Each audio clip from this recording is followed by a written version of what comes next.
Back it again with the crew, you know. A little chirping. Alright, what's going on, everybody? It's your boy Brap Genius back at again with another video. Out here with the crew again, you know what it is.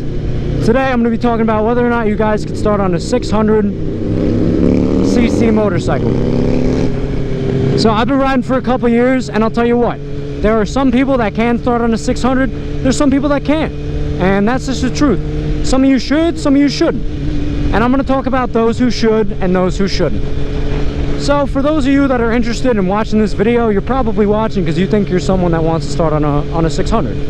So I'm going to start with those who should and who can. Anyone that's ridden dirt bikes for a really long time, those are the people that I say, if you want to go ahead and jump on a 600, you're okay. Now, I mean real dirt bikes, and I mean actually riding. I don't mean the people that are like, oh yeah, I've been riding since I was 4, and you know, you rode a freaking pit bike once a year at your uncle's house. You know, that doesn't count. If you know how to ride a 2-stroke, you ride a YZ125, a YZ250, and you've been riding it, you know, pretty consistently for a couple years, I think you'll be okay on a 600. Now, you got to be careful because you're probably a speedster, and you know, when you feel that power on the 600, you're going to get yourself into trouble. So you got to be careful. If you don't know what a clutch is, don't get on a 600. If you drive fast manual cars and you have an understanding of how clutch works already, and you have a good understanding of, oh wow, this is real power, you know what that feels like, then you'll probably be okay, because you understand what it's like to control a throttle. If you take off traction control in your car and you have a fast V8 and you know your tires are going to spin and you know how to control it well, you will be okay on a 600. Now, if you don't have any experience driving anything manual, you've never ridden a quad, dirt bike, fast car, you don't understand the clutch, it's going to be hard for you to start on a 600 because there's a lot more risk associated with it because you don't have any of the basic understanding of how to ride. Anybody that wants to start on a 600, you better take the MSF course. Don't do the permit. Take the MSF course because they're going to teach you a lot of things, and you can at least try to set yourself up to not die on a 600 if you take that class. They teach you a lot of good things in it. And yeah, it costs a little bit of money, but this is your life, dude. Spend a couple $100 and they'll teach you things that you're not going to learn anywhere else.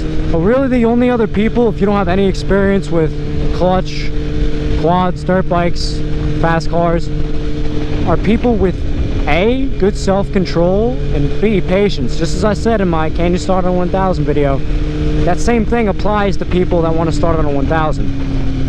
If you don't have self-control, even if you ride dirt bikes, you still might not want to start on a 600. Because I'm telling you, listen, I ride a YZ250 2-stroke.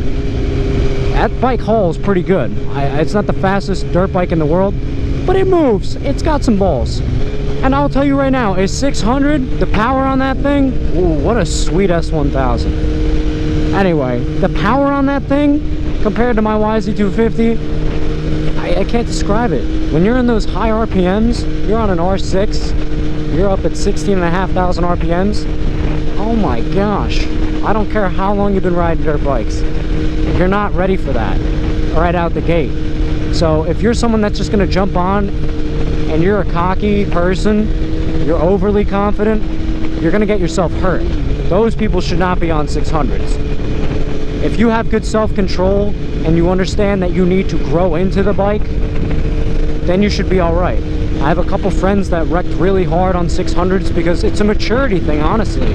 If you are not mature enough to handle the bike, it will put you on your ass. That's a promise.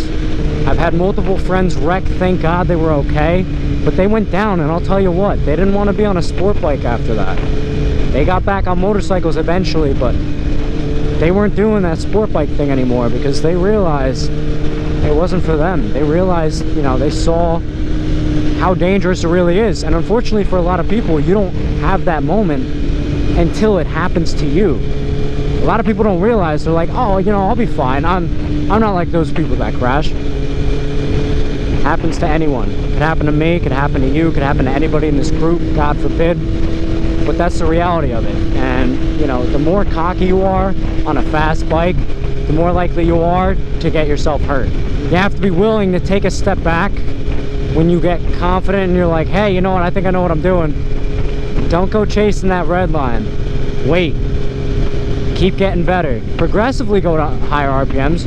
If you go up to 8,000 RPMs on a 600, and you're like, all right, I feel pretty good with this. Maybe I'll go up to 9,000, 10,000 at certain points.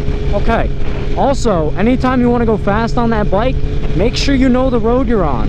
A lot of people get themselves into trouble because they don't know the road they're on, and they come into a corner too hot and they get themselves messed up. If you respect the bike, then you have a much better chance of, you know, being good. Being able to learn on it, and it's not going to be as fast as you would on a 300. I don't care what anybody says, because on a 300 you're going to be shifting more.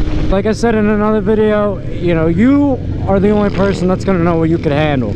If you know you don't have good self-control, even if you've been on dirt bikes before, don't start on a 600, because you really want to make sure you know what you're doing before you get yourself in trouble. If you have enough self-control, whether you've ridden dirt bikes or anything else, and you know what you can handle and you know you'll be good. Woo! Nice little ripski there, bud. I see that he's been riding, you know, smaller bikes forever, and this dude can rip better than anybody in our group. So the proof is in the pudding right there. Yeah, you could start on a 600 in some situations, but listen, man, most of the time smaller bikes are more fun anyway. You master them, you could really have a lot of fun on them, and then you move up to bigger bikes once you master the smaller ones. So that's pretty much gonna do it for this one, guys. Thank you for watching again, as always, and I will see you in the next one. Peace.